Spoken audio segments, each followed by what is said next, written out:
मेरे प्यारे देशवासियों, कल दुनिया भर में टाइगर डे मनाया जाएगा।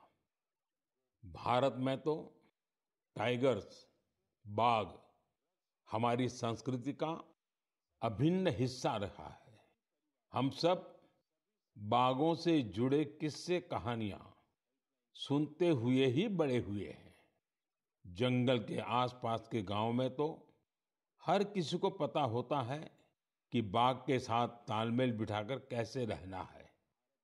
हमारे देश में ऐसे कई गांव हैं जहां इंसान और बाघ के बीच कभी टकराव की स्थिति नहीं आती। लेकिन जहां ऐसी स्थिति आती है, वहां भी बाघों के संरक्षण के लिए अभूतपूर्व प्रयास हो रहे हैं।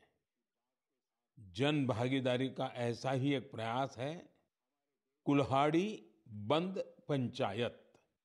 राजस्थान के रणथंभौर से शुरू हुआ कुल्हाड़ी बंद पंचायत अभियान बहुत दिलचस्प है। स्थानीय समुदायों ने स्वयं इस बात की शपथ ली है कि जंगल में कुल्हाड़ी के साथ नहीं जाएंगे और पेड़ नहीं काटेंगे।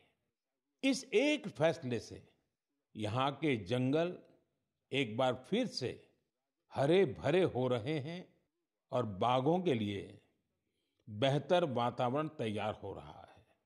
साथियों, महाराष्ट्र का ताडोबा अंधारी टाइगर रिजर्व बाघों के प्रमुख बसेरों में से एक है। यहाँ के स्थानीय समुदायों, विशेषकर गोंड और माना जनजाति के हमारे भाई बहनों ने इको टूरिज्म की ओर तेजी से कदम बढ़ाए हैं। उन्होंने जंगल पर अपनी निर्भरता को कम किया है ताकि यहाँ बाघों की गतिविधियां बढ़ सकें। आपको आंध्र प्रदेश में नल्ला मलाई की पहाड़ियों पर रहने वाले चेंचू जनजाति के प्रयास भी हैरान कर देंगे। उन्होंने टाइगर ट्रैकर्स के तौर पर जंगल में वन्य जीवों के मूवमेंट की हर जानकारी जमा की।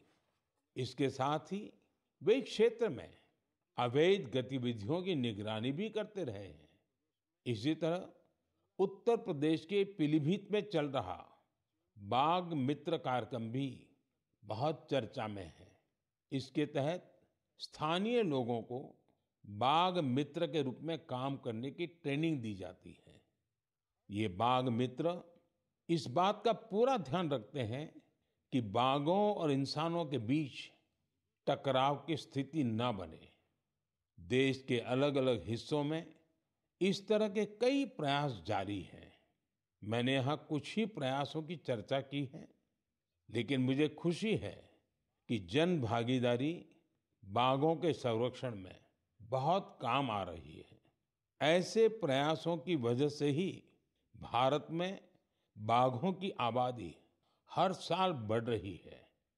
आपको ये जानकर खुशी और गर्व का अनुभव होगा कि दुनिया भर में जितने बाघ हैं, उनमें से 70% बाघ हमारे देश में है।